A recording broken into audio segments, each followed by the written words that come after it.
अरे सुनो ए बहुजन भाई तनी दलो माहौल बनाई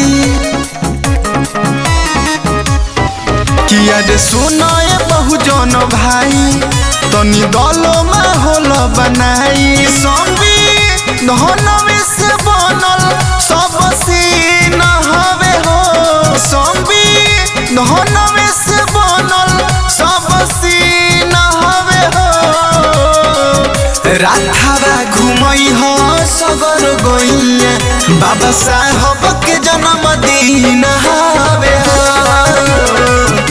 राधावा घुमई हो सगर गइया हमारा साहब के जन्मदिन हवे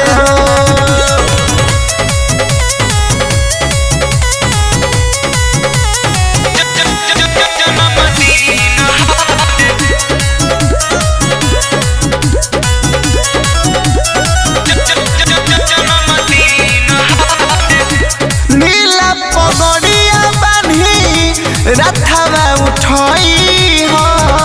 बाकतन पावरिए में सबके देखाई हो नीला को मछिया बानी रथवा उठाई हो बाकतन पावरिए में सबके देखाई हो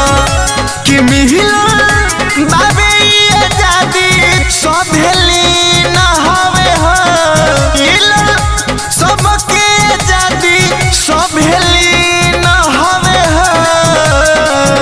राधावा घुमई हो सगर गइया बाबा साहब के जन्मदिन हवे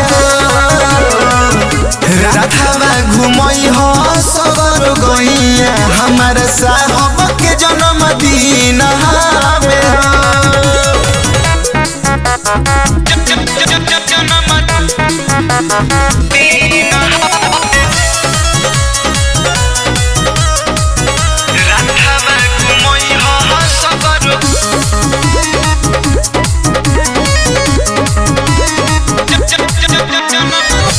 झूम के नाचतावे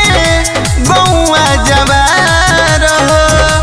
दत्तू कमर हिलाई आइल बाहर हो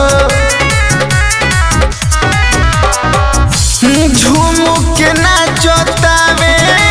बउआ जवार हो दत्तू कमर हिलाई आइल बाहर हो कि नाचे सोनू से गोर लागे कि नगी न होवे हो कि नाचे सोनू से गोर लागे कि नगी न होवे हो राधावा घुमई हो सगर गइया बाबा साहब के जन्मदिन